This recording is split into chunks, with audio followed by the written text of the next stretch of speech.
प्रभु यीशु मसीह के नाम में आपको अनुग्रह, शांति और आशीष मिले। बहुत सारे लोगों को अपना भविष्य जानने में बड़ी उत्सुकता रहती है। अगर पता चलता है कि कहीं गए हैं और किसी को हाथ देखना आता है तो एकदम कहेंगे, भाई मेरा हाथ देख लो, क्या लिखा है मेरे हाथ में। या फिर कोई मशहूर है कि भाई कुंडली जानता है। कई बार होता है ना, बिना पैसे भी कोई कुंडली पढ़ के बता देता है। जैसे आपके परिवारजन में ही किसी का इंटरेस्ट है, वो कुंडलियाँ पढ़ने लगता है, तो कुछ लोग पता चलता है तो कहते हैं मेरी कुंडली आप पढ़ के बताइए। मेरा एक बॉस था जो बहुत कुंडलियों पर विश्वास करता है, और मेरी जन्म तिथि वगैरह जान के वो कुछ बताने की कोशिश की, लेकिन अपने जीवन में खुद जितनी उसकी क्षमता है कभी तरक्की नहीं पाया। उसकी भाषा में उसके भाग्य का सितारे ने उसको साथ नहीं दिया, है ना। लेकिन ये सब चीज़ बकवास होती है और कुछ हद तक शैतानी भी होती है, क्योंकि अंधकार की ताकतें भी इन चीज़ों में काम करती है। लोगों को ये रहता है कि मेरा भविष्य क्या है, ये मुझे पता चले। अखबारों में 12 जो ज़ोडिएक साइंस है उसका फोरकास्ट आता रहता है अगले हफ्ते के लिए, कि अगर तुम्हारी जन्म तिथि इस और इसके बीच में है तो तुम्हारे साथ ये होगा, तुम्हारे साथ वो होगा। और ये सब ग्रहों पर ही डिपेंडेंट होता है ना। लेकिन बाइबल हमें कुछ बातें बताती है। आज से लगभग 2000 साल से पहले एक अच्छी भविष्यवाणी बता रही थी बाइबल, और आज बाइबल एक बुरी भविष्यवाणी बताती है। अच्छी क्या थी?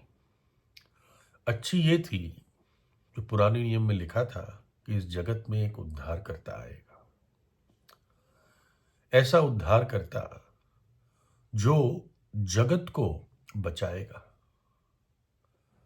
जो इस जगत के लिए अपना प्राण देगा, अपना बलिदान देगा, उनके पापों के लिए अपने ऊपर सजा ले लेगा, और जो कोई उस पर विश्वास करेगा वो नाश न होगा परंतु अनंत जीवन पाएगा या पाएगी। उसके पाप क्षमा हो जाएंगी, यीशु का लहू उसको धो देगा और अद्भुत शांति उस व्यक्ति को देगा, और अनंत जीवन में वो व्यक्ति परमेश्वर के साथ सदा के लिए रहेगा या रहेगी। यह अच्छी खबर थी पूरे जगत के लिए, है ना। स्वर्गदूत ने आकर ये बात बताई बेतलेहम के चरवाहों को, और तब से प्रचार होता जा रहा है। दुनिया में लोगों को बताया जा रहा है अपने पापों से पश्चाताप करो, प्रभु यीशु पर विश्वास करो, उसने तुम्हारे लिए अपनी जान दी है, तुम्हारे लिए उद्धार का मार्ग तैयार किया है। तो अपने बुरे कामों को त्याग कर मन से, सच्चे हृदय से, टूटे मन के साथ प्रभु यीशु के चरणों पर आओ। प्रभु यीशु धर्म बनाने नहीं आया था, ये लोगों ने बना दिया। प्रभु यीशु तो पापियों को बचाने के लिए आया है। लेकिन आज क्या भविष्यवाणी बताई जा रही है? आज नया नियम बताता है कि तुम्हारे पास अब थोड़ा समय है बचने का, क्योंकि आने वाले दिन बहुत भयानक है। उन दिनों को 7 साल का महाक्लेश कहा गया है, कि 7 साल का भयानक समय इस धरती पर आएगा, और उसके बाद 1000 वर्ष का अद्भुत शांति, सदाचारिता, धार्मिकता, आनंद से भरा हुआ प्रभु यीशु मसीह का राज्य होगा। और वो धार्मिकता और न्याय के साथ राज करेगा। आज किसी भी देश में कोई भी व्यक्ति कुछ भी कहे, वो धार्मिकता, सदाचारिता और न्याय के साथ राज नहीं करता। क्यों? क्योंकि सब पापी है। उनका मन पूरी तौर से सीधा सोच ही नहीं सकता। प्रभु यीशु पाप रहित है और वो दोबारा आएगा, लेकिन उससे पहले भयानक समय इस पृथ्वी पर आने वाले हैं। प्रभु यीशु ने अपने चेलों से कहा, वो भी उत्सुक थे, प्रभु क्या होगा, तू कब आएगा, तेरे आने के चिन्ह क्या होंगे। तो प्रभु यीशु ने कहा, तुम लड़ाइयों और लड़ाइयों की चर्चा सुनोगे, देखो घबराना जाना, क्योंकि इनका होना अवश्य है, परंतु उस समय अंत न होगा। क्योंकि जाति पर जाति और राज्य पर राज्य चढ़ाई करेगा, और जगह जगह अकाल पड़ेंगे और भूडोल होंगे। ये सब बातें पीढ़ाओं का आरंभ होगी।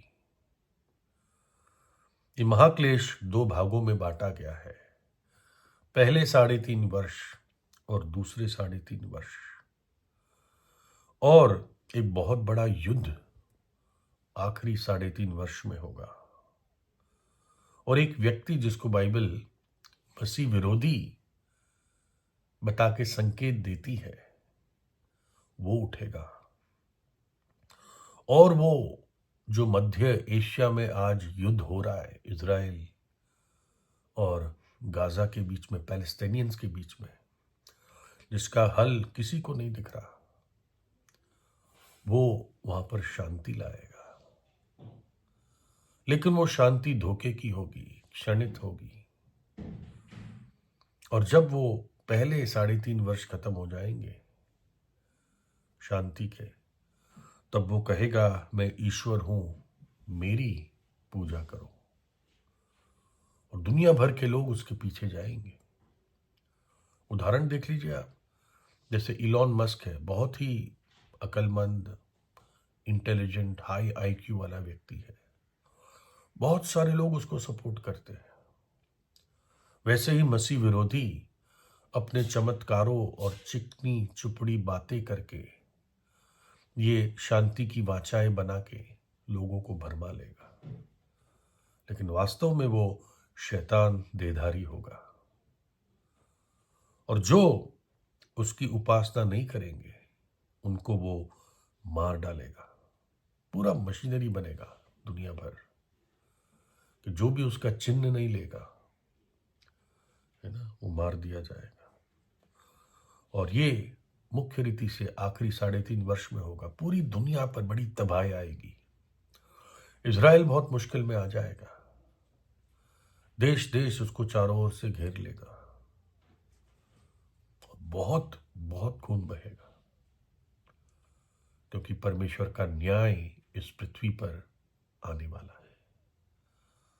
इसलिए ये कानों के लिए अच्छी सुनने वाली भविष्यवाणी नहीं है, लेकिन सत्य है। दोनों में प्रभु यीशु का आगमन की भविष्यवाणी थी। पहली बार जो 2000 वर्ष पहले की बात कर रहा हूं, तब प्रभु यीशु उद्धारकर्ता की तरह आया, बचाने के लिए आया। आज भी उसका द्वार खुला है। अगर पापी पश्चाताप करके यीशु पे विश्वास करता है, और प्रभु उसको बचाएगा, उसकी सुनेगा, क्योंकि वो जीवित है, वो मृतकों में से तीसरे दिन जी उठा। और अब भी वो दोबारा आने वाला है, लेकिन उसके आगमन से पहले, महिमित आगमन से पहले भयानक महाक्लेश इस पृथ्वी पर आएगा। और अब वो आएगा न्यायी की तरह, सच्चा न्यायी, सारे पृथ्वी का धर्मी न्यायी।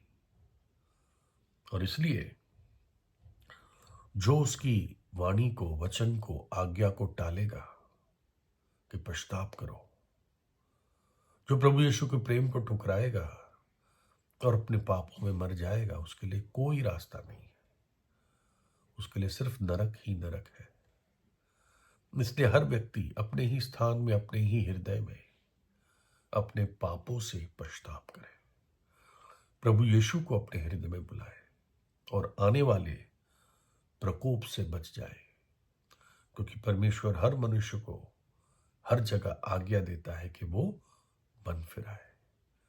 प्रभु यीशु से प्रार्थना कीजिए। प्रभु यीशु आपको आशीष दे।